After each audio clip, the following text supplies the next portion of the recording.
Assalamualaikum warahmatullahi wabarakatuh. In today's class, we're going to discuss about humanism, structuralism, and post-structuralism.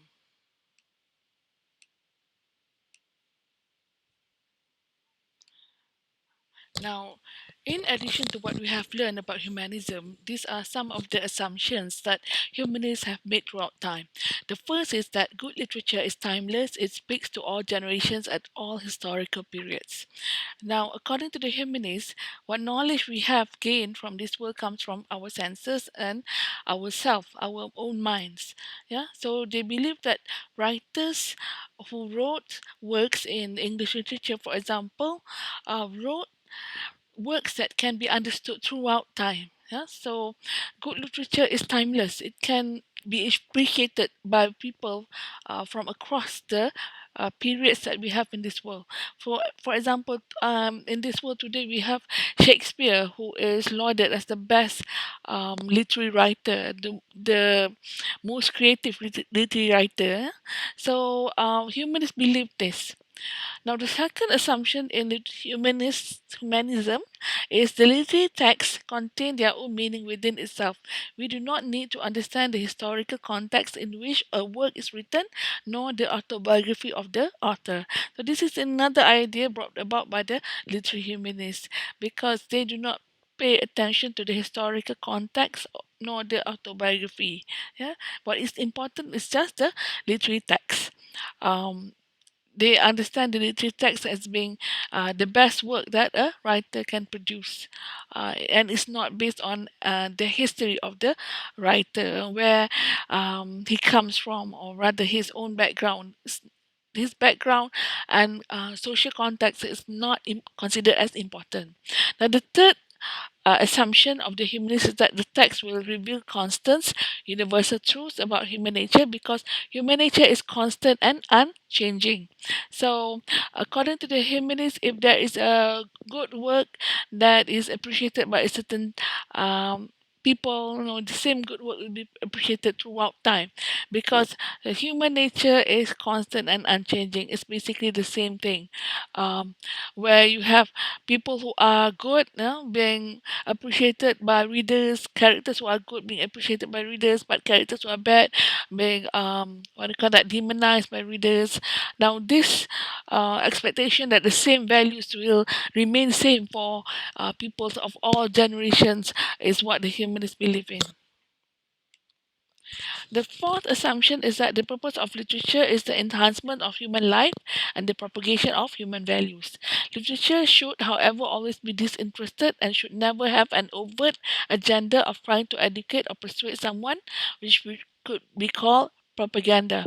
So, according to the humanists, literary works that are good have with them and carry with them human values and what do you call that, virtues that are appreciated throughout time. So it should be disinterested, in the sense that it should never support any political agenda. Yeah, and and it does not have an overt agenda of trying to educate or persuade. It's simply something that can be considered as entertaining, and also teaches you good values, and that's it.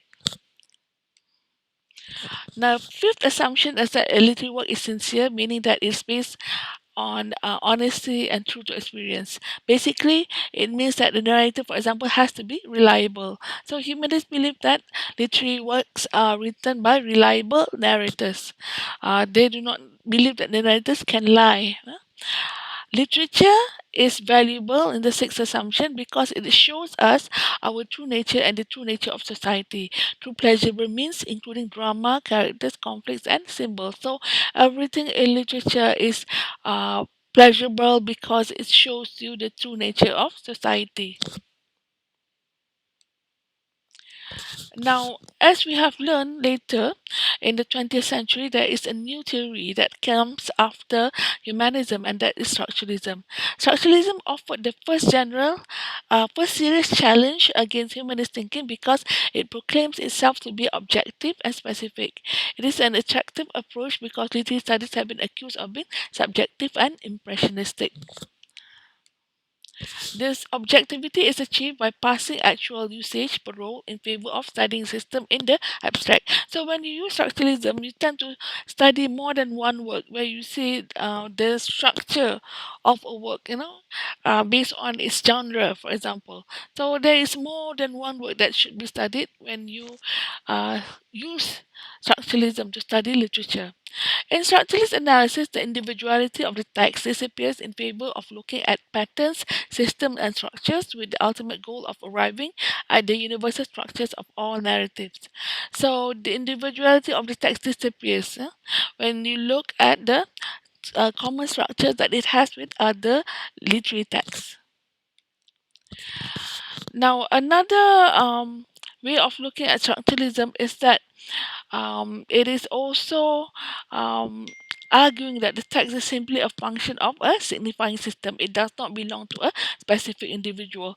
While the humanists, for example, held that the author is the origin of the text, its creator, and hence the progenitor of the text, and therefore humanism believed in the idea of genius. And Shakespeare, for example, is considered a genius by the humanists because he created plays that are well appreciated throughout time. So, in structuralism, uh, it challenges this notion by arguing that any piece of writing, any signifying system, has no origins, and the author merely inhabits pre-existing structures long and that enable them to make any particular text parole. So, for the structuralists, they believe that when a writer is writing, he is not a genius when he had written a very good piece because they believe that he's simply following the structures of narrative that exist in this world. So nothing actually comes from him out of the blue. Yeah, and, he's always informed by some other structures in this world that he has managed to kind of like adopt and appropriate to tell his story. Yeah, but using the same structure. So hence we have the title death of the author because the author is no longer it is not actually dead, but it's no longer somebody who could produce a very original work according to the structuralist. Because any artist, any writer simply become inspired by other works, and they can produce their works based on this other people's works. Yeah? Structuralism does introduce the idea that we don't speak language, language speaks us. So, the other thing that we have learned also from our class on structuralism is that language speaks us. It tells us about our society and how our society view the world.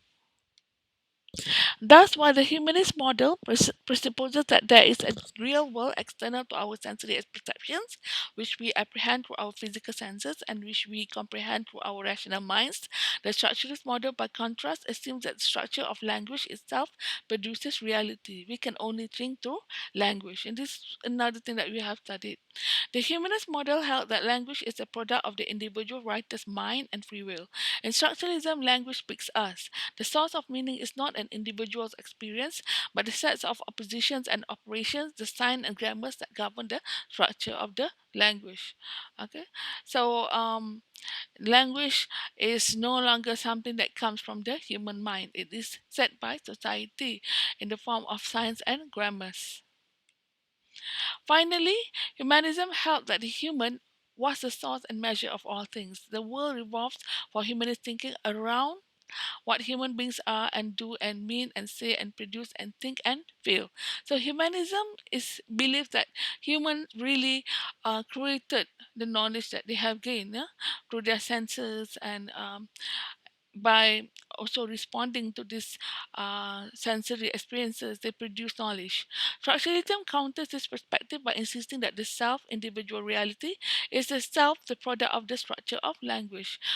So, if you wouldn't have the word I, you wouldn't exist according to the structuralist. So, I tells you that there is that you as an individual exists. So, they believe in something called logocentrism, which is um, saying that everything is connected to language. The way we understand this world is connected to language. In order for a signifier, for example, in order for us to think about something, a word must exist that represents that thing. And then later, um, last week we did a study on post-structuralism. Structuralism shook the foundation of humanism. The theories which followed structuralism critiqued and eventually discarded some of the assumptions and assertions of structuralism, replacing them with ideas important to post-structuralist thought. So post-structuralism, as the title tells you, comes after structuralism.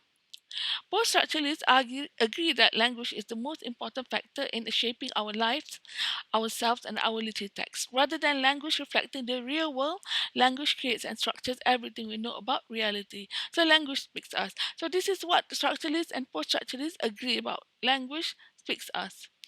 But post-structuralists also argue that things that we have thought of as constant, including the notion of our identity. For example, our gender identity, our national identity, gender identity, whether we are female or male, national identity, whether we are Malaysian, Singaporeans, Indonesian, and so on, are not stable or fixed, but rather are fluid, changing, and unstable. Rather than being innate essences, these qualities of identities are socially constructed, and a lot of the theories we will look at are concerned about how such identities are constructed so they feel as though they are constant.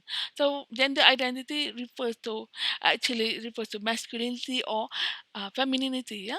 So in post-structuralists, they argue that masculinity can be interpreted as being soft and being emotional and so on. So they do not want to make any distinct any what do you call that differentiation between masculinity and femininity. For them, since every other signifiers are socially constructed, they can be deconstructed. Okay, so national identity is also like that. If one were to say that a Malay is a Malaysian, then a post-structuralist will argue that Indonesian Malays are also Malays, so they can be Malaysian. So the idea is that post-structuralists do not want us to structure our national identity to fit a country because they say that these identities are changing and unstable, yeah, can be easily deconstructed. Everything one thinks or does, in some degree, the product of one's experience, one's belief, one's ideologies. There is no such thing as objectivity. Truth is always relative rather than absolute. They also believe that post-structuralists believe that truth is always relative. It's always changing. For different people, they have different truths. Yeah, for example, in the West right now, we have different forms of Christianity. Some people believe in Scientology. Some people believe in what do you call that, Jehovah Witness. Some people believe in Seventh Day Adventist. So you have many other religions. Huh?